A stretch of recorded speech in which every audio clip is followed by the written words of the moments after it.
ഇയാളെ ഏത് നേരത്തെ ദൈവം സൃഷ്ടിച്ചോന്തോ.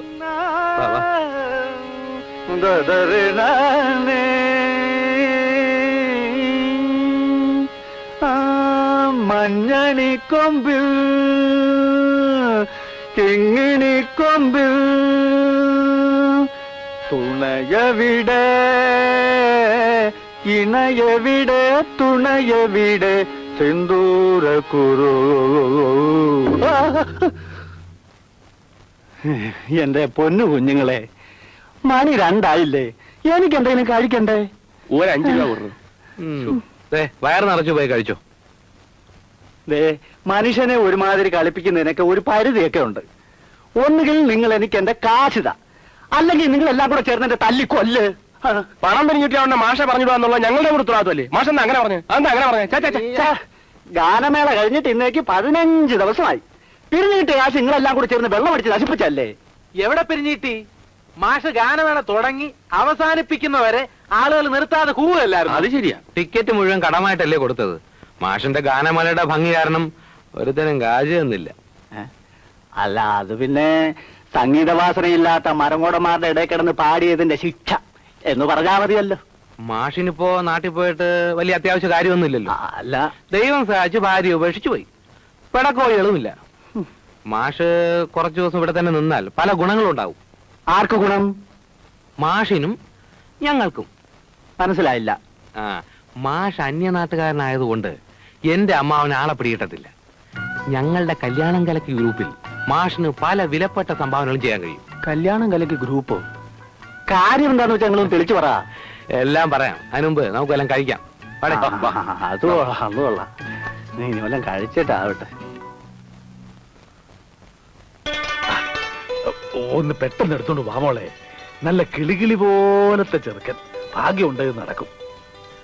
അല്ല, പിന്നെ പുറത്താരാ വന്നിരിക്കുന്നത്? അത് എന്റെ കുറച്ച് കൂട്ടുകാരാ. നന്ദിനി കുളിച്ചൊരുങ്ങിയിട്ടുണ്ടല്ലോ. പെണ്ണ് കാണലായിരിക്കും. അച്ഛാ, വേണ്ടാത്ത കാര്യങ്ങളൊന്നും നീ അന്വേഷിക്കണ്ട. അവര് കല്യാണാലോചനയ്ക്ക് വന്നവര് തന്നെയാ. പക്ഷെ ഇക്കാര്യം നീ നാട്ടുകാരോട് പറയരുത്. ദുഷ്ടന്മാരാ. പല നല്ല ആലോചനകളും അവർ മുടക്കിയിട്ടുള്ളതാ. അയ്യോ, ഞാൻ ആരോട് പറയാനമ്മാ? ഇങ്ങോട്ട് കൊടുക്ക. മാറങ്ങട് ഓളെ.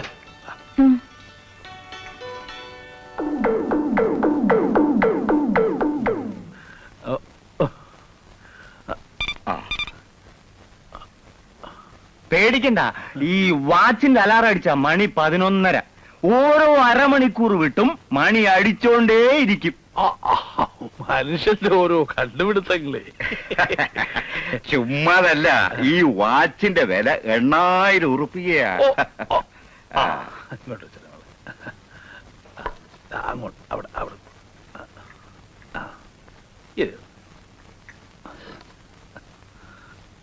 പേരെന്താ? പറഞ്ഞു കൊടുക്കുമോളെ. നന്ദിനി.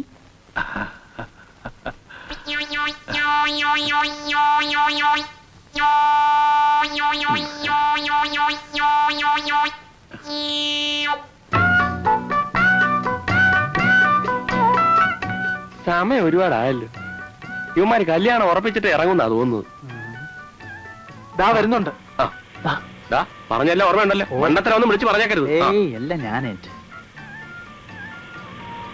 അവന്റെ ഒരു പ്രേമം ശരിയാക്കൂടാ. നടക്കടാ അങ്ങോട്ട്, നടക്കടാ അങ്ങോട്ട്. നിന്റെ പ്രേമം നീ നിർത്തടാ. ആ തങ്കപ്പനാരുണ്ട് അതിനകത്ത്? ഇല്ല, വീട്ടിലുണ്ട്. എന്താ? അത് ഞാൻ അയാളോട് പറഞ്ഞോളാം. നടക്കടാ അങ്ങോട്ട്, നടക്കടാ.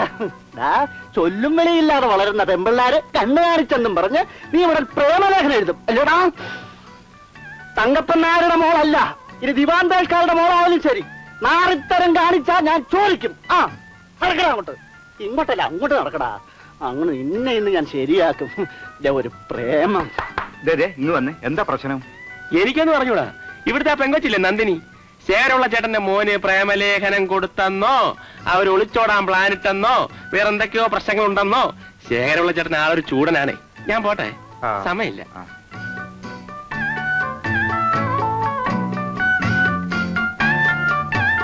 വണ്ടി വിടും. വില കുറച്ച് കുറഞ്ഞാലും ബസ് ഇപ്പൊ വിൽക്കാമെന്ന് വിചാരിച്ചത് ഇഷ്ടമുണ്ടായിട്ടല്ല. ഞങ്ങളുടെ എല്ലാ ഐശ്വര്യങ്ങളുടെയും കാരണം ഈ ഒറ്റ ബസ്സാണ്. മുസ്തച്ഛന്റെ കാലത്ത് വാങ്ങിച്ചതാ. ഓഹോ. അപ്പോ ഒരുപാട് പഴക്കണ്ടാവൂലേ? മണ്ണും വണ്ടിയും എപ്പോഴും പഴയതാ നല്ലത്. അതിനെക്കുറിച്ച് വിവരമില്ലാത്തത് കൊണ്ടാ നിങ്ങൾ ഇപ്പൊ ഈ ചോദ്യം ചോദിച്ചത്. നോക്കിയും കണ്ടും നടത്തിയാൽ നഷ്ടം വരില്ല. നല്ല റൂട്ട്, വിശ്വസ്തരായ ജോലിക്കാർ, ഇത് രണ്ടും ശരിയായാൽ ബസ് ഒരിക്കലും ഒരു നഷ്ടമല്ല. റൂട്ടെന്ന് പറഞ്ഞാൽ ആ നാട്ടിൽ വേറെ ബസ്സില്ല. പിന്നെ മേൽനോട്ടം, അതിനിപ്പോ ഞാനുള്ളത് കൊണ്ട് അങ്ങനെയും ഒരു ബുദ്ധിമുട്ടില്ല. വേണ്ടും വിധം സ്നേഹിക്കുകയും പരിപാലിക്കുകയും ചെയ്താൽ ഞാൻ അതിശോക്തി പറയല്ല, മനുഷ്യനേക്കാൾ വിശ്വസ്തനാണ് ഈ ബസ്. നല്ല മുഖലക്ഷണുണ്ട്. ആർക്ക്? വണ്ടിക്ക്. എന്താച്ചാ ഉറപ്പിച്ചോ? അത് അങ്ങനെ അങ്ങ് ഉറപ്പിച്ചു. ഇതാ തങ്കപ്പൻ നായർ. അച്ഛാന്ന് വിളിച്ചതുകൊണ്ട് മകനാണെന്ന് മനസ്സിലായി. എന്ത് ചെയ്യണു? അവനങ്ങ് ഗൾഫിലാ. ഗൾഫിൽ എന്ത് ചെയ്യണു?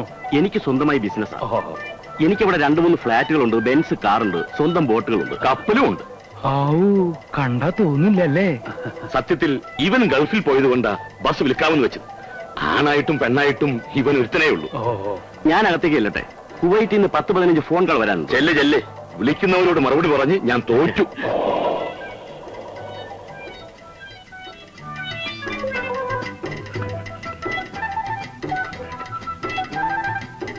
മകൻ കല്യാണം കഴിച്ചതാണോ?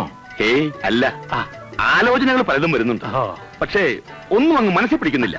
അപ്പോ ഞങ്ങൾ പോയിട്ട് ഇനിയും വരാം. ആയിക്കോട്ടെ. ഏതായാലും ബസ്സുമായിട്ടുള്ള ബന്ധം ഉറച്ചു. ഇനിയും പുതിയ പുതിയ ബന്ധങ്ങൾ പലതും ഉറപ്പിച്ചാൽ കൊള്ളാമെന്നുണ്ട്. വിശദമായിട്ട് പിന്നീട് പറയാം. അപ്പോ ഞങ്ങളങ്ങോട്ട് വരട്ടെ.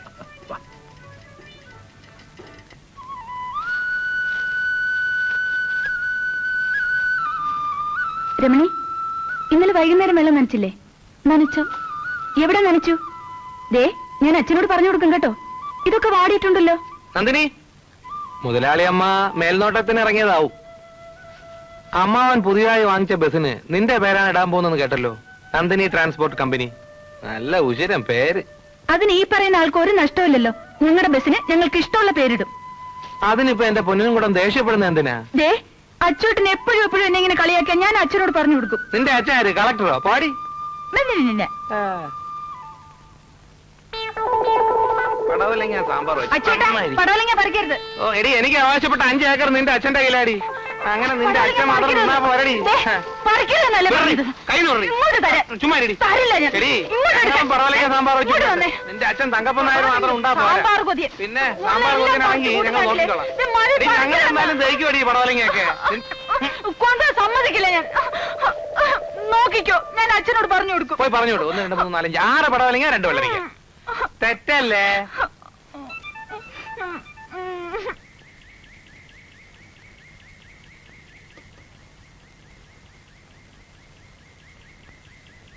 ഇനിയും ഒരുപാട് പോണോ? ഇതാ ഈ വഴി പോണം.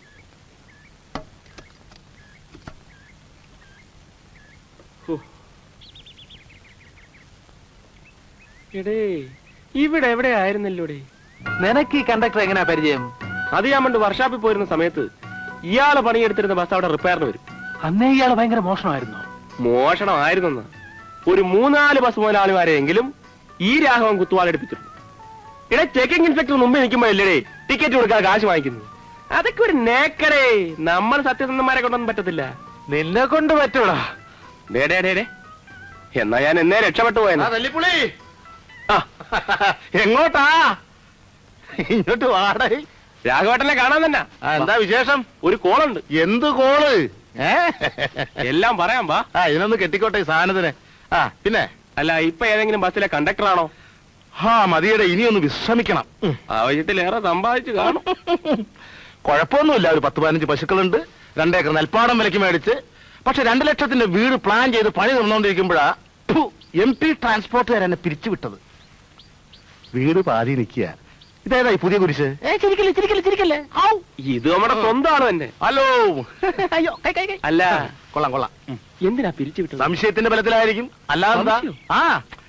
ചെക്കിംഗ് ഇൻസ്പെക്ടർമാർ എന്നെ പിരിച്ചുവിട്ടല്ലെന്ന്. ഞാൻ റൂട്ടിൽ പോകുമ്പോ മാത്രം എന്താ കളക്ഷൻ കുറയുന്നേന്നൊരു സംശയം. ചെക്കിംഗ് ഇൻസ്പെക്ടർമാർ 18 19 നോക്കി എന്നെ കൈയോടെ പിടിക്കാൻ. സാധിച്ചില്ല. എന്നാ വീട് പണി നിർത്തിയെടുത്തു വീണ്ടും തുടങ്ങാം. ഞങ്ങളുടെ റൂട്ടിൽ ഒരു ബസ് ഓടാൻ പോകും. അല്ല, എന്നെ പറ്റി അറിയാവുന്ന ആരെങ്കിലും എന്നെ കണ്ടക്ടർ ആക്കൂ. അല്ല, ഒന്ന് ആലോചിച്ച് നോക്കിയേ. യോ, ഇതെന്താണെന്നറിയാമോ? മനസ്സിലായില്ല. ഇത് പുതുക്കാട് MLA റെക്കമെൻഡേഷൻ ലെറ്ററാണ്. ഈ ബസ് ഉടമ തങ്കപ്പൻ നായർക്ക് മൂർഖൻ പാമ്പിനേക്കാൾ പേടിയാണ് രാഷ്ട്രീയക്കാര്. ഈ പുതുക്കാട് MLA എന്തിനാ എന്നെ റെക്കമെൻഡ് ചെയ്യുന്നേ? കത്ത് തീരുവൊക്കെ ഞങ്ങൾ തന്നെ ഉണ്ടാക്കിയതല്ലേ? നേരാണോ? അതെയോ? രാഘവേട്ടൻ നാളെ തന്നെ മൊലാളുടെ വീട്ടിൽ വരണം. ഇന്റർവ്യൂ ഉള്ളതാ. ശരിയാവോ? അതാ ഞങ്ങളിവിടെ ഒരു കാര്യം സംസാരിച്ചോണ്ടിരിക്കുക. അതിനിടയ്ക്ക് കച്ചകച്ചൊന്നും പറയണ്ട. എന്റെ അമ്മയുടെ ഭാവോ. പറ പറ പറ പറ പറ. ശരിയാവുന്നേ. ചേട്ടന്റെ വീട് പണി പൂർത്തിയാക്കണ്ടേ? വേണ്ടേ? തനിക്ക് ഈ മുതലാളിയോട് വലിയ വെറുപ്പല്ലേ? അതെന്താ? അല്ലെങ്കിൽ പിന്നെ എന്തിനാ എന്നെ കണ്ടക്ടർ ആക്കുന്നത്? പിന്നെ ഞാൻ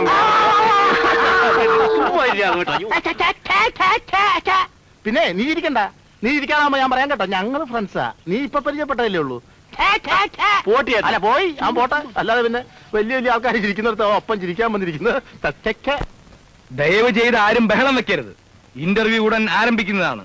പിന്നെ ആ ഡ്രൈവറുടെ ജോലിക്ക് ആരെങ്കിലും വന്നിട്ടുണ്ടെങ്കിൽ ദയവ് ചെയ്ത് പിരിഞ്ഞു പോകണം. എക്സ് മിലിറ്ററി കണാരനെ ഡ്രൈവറായി നിയമിച്ചു കഴിഞ്ഞിരിക്കുകയാണ്. ഒന്ന് മാറിക്കോ, ഒന്ന് പോട്ടെ. എവിടേക്കാ?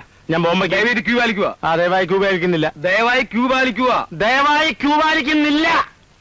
എനിക്ക് ഈ കത്ത് മുതലാളിക്ക് കൊടുക്കണം. അതിനുവേണ്ടി വന്നതാ. ഞാൻ ഒന്ന് പോട്ടെ. ഇതൊരു സർക്കാർ ആഫീസ് അല്ല. എടോ, അതിന് ഞാൻ എന്ത് വേണമെന്ന്? പിൻവാതിലൂടെ ഒരുത്തിനെയും വിടില്ല. എനിക്ക് ചെവി കിട്ടൂടെ? ഞാൻ പൊട്ടനാ. മാറിക്കോ. ആഹാ, നിനക്കെന്നെ മനസ്സിലായില്ലല്ലേ? ഞാൻ മനസ്സിലാക്കി. മുണ്ടഴിച്ചോ?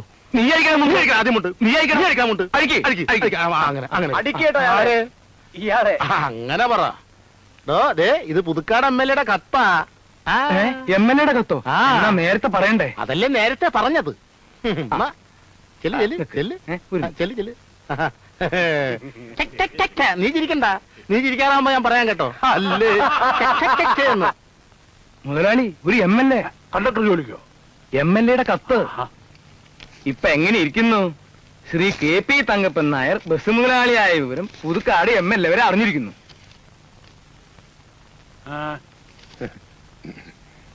അല്ല, വിളിക്ക. ഇത്രയും സത്യസന്ധനായ ഒരാളെ കണ്ടക്ടർ ജോലിക്ക് കിട്ടുകയില്ലെന്നാണ് MLA എഴുതിയിരിക്കുന്നത്. MLA പറഞ്ഞ ആളല്ലേ, സത്യസന്ധതയൊക്കെ കണക്ക് തന്നെ ആയിരിക്കും. നമസ്കാരം. രാഘവൻ. അതെ. മുൻകാല പരിചയം എന്ന് വെച്ചാൽ മുൻപ് എവിടെ ജോലി ചെയ്തിരുന്നു എന്ന് ചോദ്യം. ഞാൻ KSRTC-യിലായിരുന്നു. എന്നിട്ട് എന്നെ അവിടുന്ന് പിരിച്ചു വിട്ടു. പിരിച്ചു വിട്ടോ? അതെ. എന്തിന്? തൊഴിലിനോട് കൂറ് കാണിച്ചതിന്. എന്ന് വെച്ചാൽ വ്യക്തമായി പറഞ്ഞാലേ മുതലാളിക്ക് മനസ്സിലാവൂ. എന്ന് വെച്ചാൽ ചുരുക്കി പറയാം, ട്രാൻസ്പോർട്ട് മന്ത്രി ഒരു ദിവസം പരിശോധനയ്ക്കാണെന്നും പറഞ്ഞ് വണ്ടി കയറി. അയാളുടെ കയ്യിൽ ടിക്കറ്റോ പാസോ ഉണ്ടായിരുന്നില്ല. തിരുവനന്തപുരത്ത് നിന്നും പുറപ്പെട്ട വണ്ടി പട്ടത്തെത്തിയപ്പോ ഞാൻ മന്ത്രി ഇറക്കി വിട്ടു. പക്ഷേ ഇതേ വണ്ടി എറണാകുളത്തെത്തിയപ്പോ ഡിസ്മിസൽ ഓർഡർ തന്ന് ഡിപ്പാർട്ട്മെന്റ് എന്നെ ഇറക്കി വിട്ടു. പക്ഷേ അന്ന് എന്നെ അഭിനന്ദിക്കാൻ ഒരേ ഒരാളുണ്ടായിരുന്നുള്ളൂ, പുതുക്കാട് MLA. ആ ബന്ധമാണ് ഈ കത്ത്. കാര്യമൊക്കെ കൊള്ളാം. എന്ന് വെച്ചാൽ ഇതൊരു സ്വകാര്യ സ്ഥാപനമാണ്. നമുക്ക് വേണ്ടപ്പെട്ട ചില കക്ഷികൾ വണ്ടിയിൽ കയറിയാൽ അല്പ സ്വല്പം വിട്ടുവീഴ്ചയൊക്കെ ചെയ്യേണ്ടി വരും. അതിന് എന്നെ കിട്ടില്ല സാർ. എനിക്ക് ജോലി തരണ്ട. പക്ഷെ ഈ ഇരിക്കുന്ന സാക്ഷാൽ മുതലാളി തന്നെ ആയാലും ശരി, ടിക്കറ്റ് ഇല്ലാതെ വണ്ടി കയറിയാൽ ഞാൻ ഇറക്കി വിടും. എനിക്ക് ജോലി വേണ്ട. തൊഴിലാണ് എന്റെ ചോറാണ് എന്റെ തൊഴിൽ. ഇത് രണ്ടുമാണ് എന്നെ വഴിയാധാരം.